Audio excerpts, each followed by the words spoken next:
All right, then we have the last of the metals that we have to discuss in the period, which is the part of the periodic table.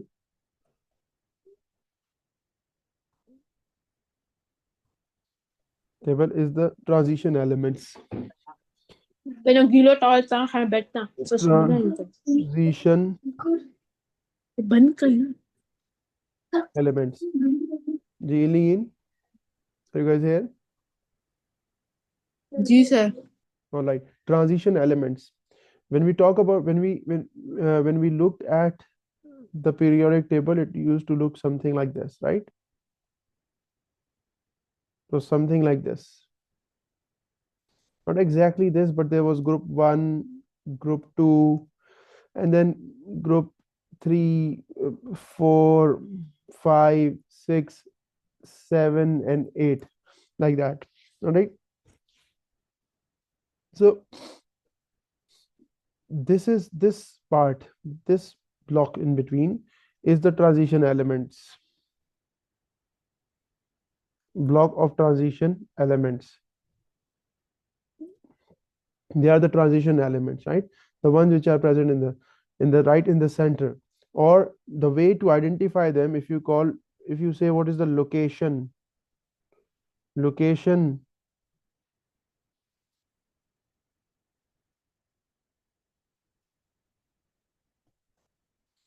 of transition elements, metals in particular, it is right in the middle, or where there is without any group number. They do not lie in any group, right? If you look here, they do not lie in any group from here to here, right? These are the transition metals. So when we talk about transition metals and the properties, the physical properties,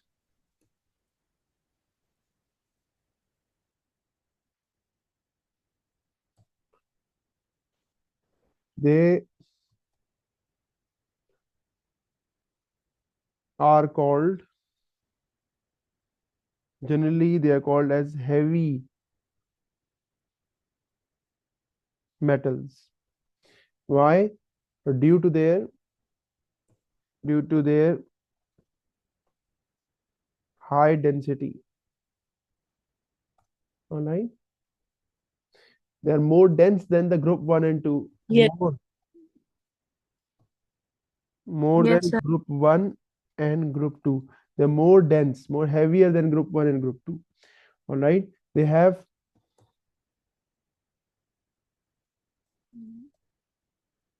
high melting points and boiling points greater than group 1 and group 2. Okay, to keep that in mind.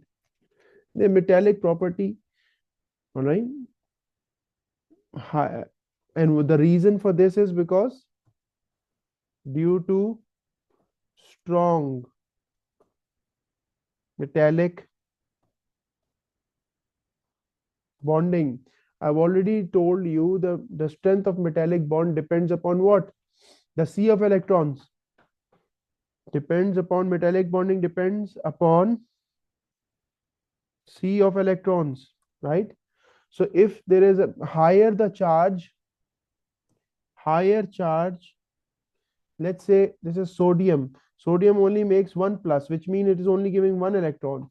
And the same atom of magnesium gives 2 plus, which means it is giving 2 electrons. Which one is going to have a greater C of electron? Stronger C of electron. Magnesium is going to have a stronger C of electron, right? Similarly, Yes. the iron, copper, they have varying valencies and they give off a lot of electrons. So that is why they have a stronger C of electrons, and that is why they have stronger metallic bonds as well. You understand? Then, but they are less reactive than group 1 and group 2 metals. Why? Why? Because they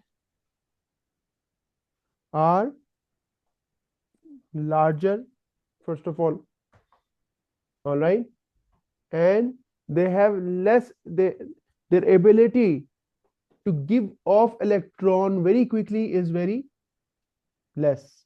Okay, just you don't need to keep the reason, just keep this in mind.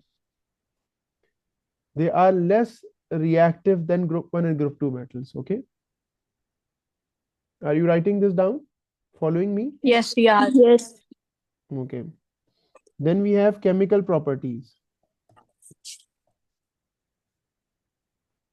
Is there anything from the top that you need to write? No. All right, then we have chemical properties. When we talk about chemical properties, number 1, transition elements.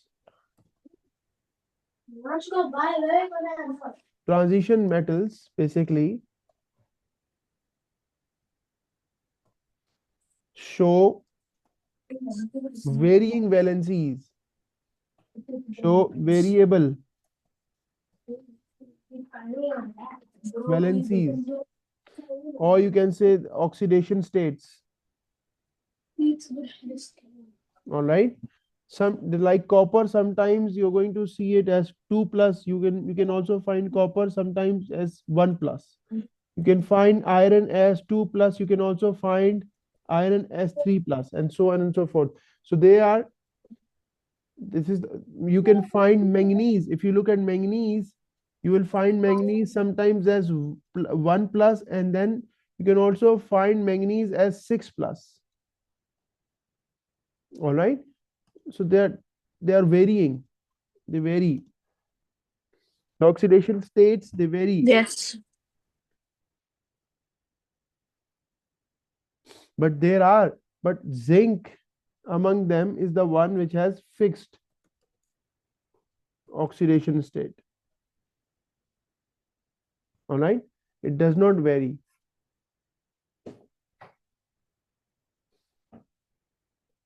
Second point to keep in mind is that they form complexes, or you can say complex compounds. They form complex compounds.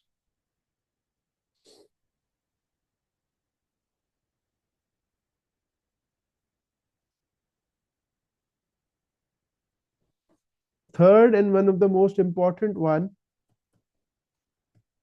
is that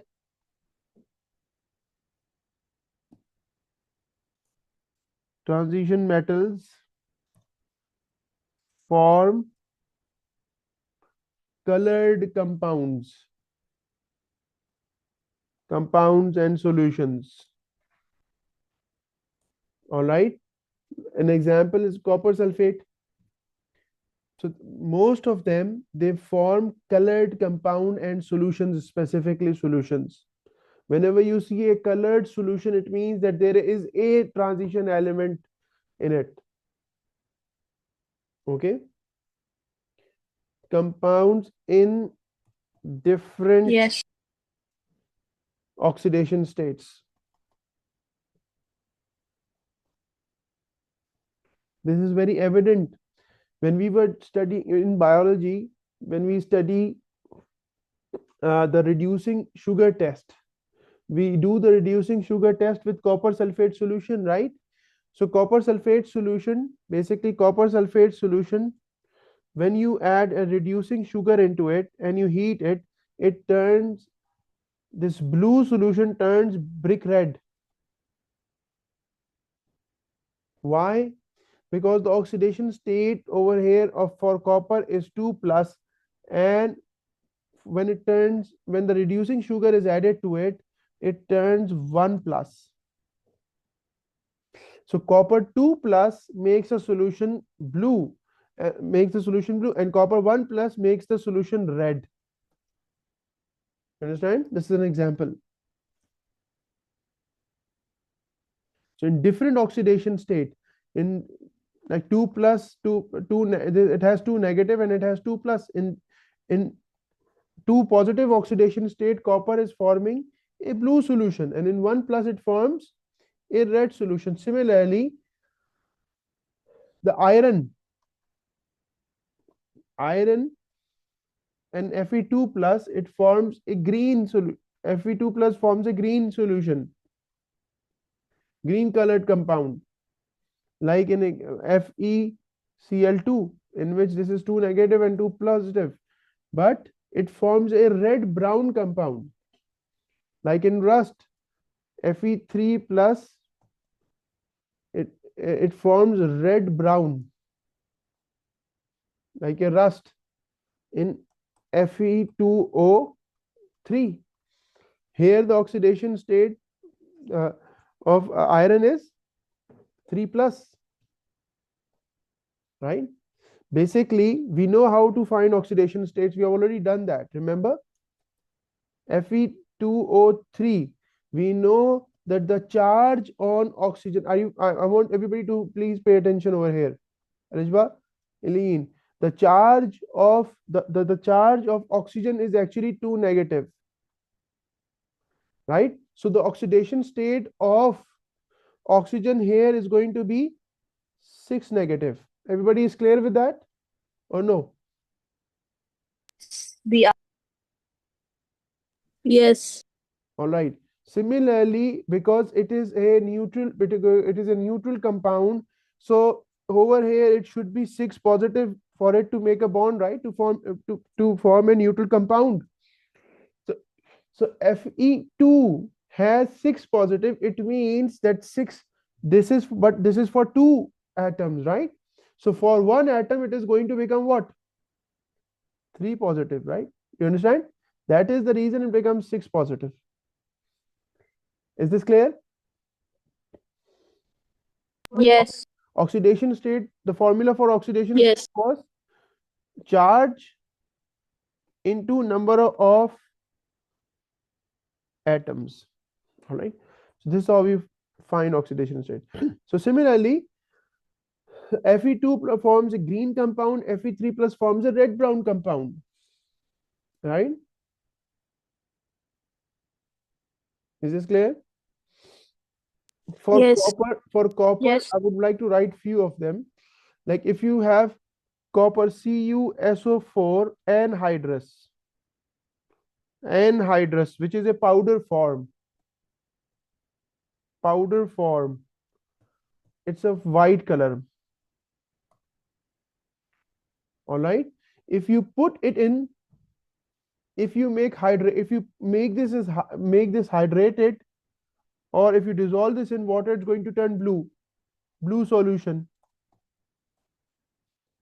You get it?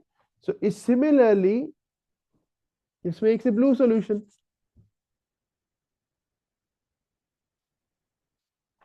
Is this clear? Yes, sir. Yes, sir.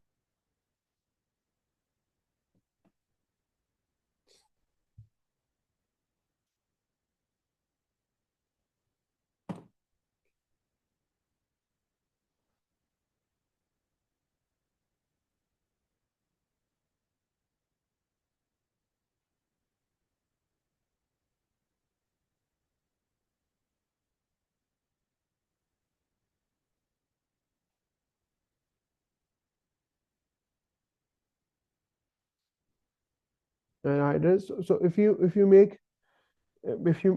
make it hydrated, or if you dissolve this in a solution, it will become blue copper sulfate solution.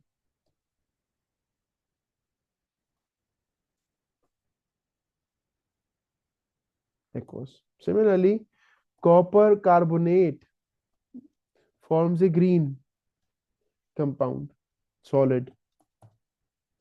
All right. Copper is So why we are doing this experiment? this experiment. We just have to write these things down so that we know what type of colored compounds they make. All right. We need to keep this in Yeah. mind. It's not an experiment. This is how how transition elements are making colored compounds. I mean, which one of them makes what type of compound? Generally, you need to keep this in mind. It's better if you have this in mind. It will become easy for you. It will become easy for you in Okay. identification of ions. It will become easy for you to identify the solutions and find the oxidation states as well. Okay.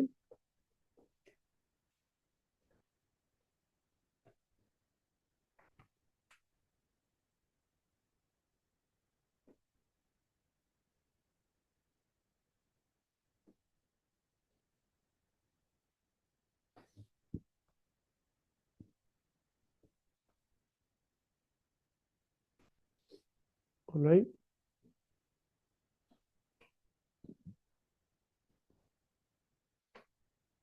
Is this clear?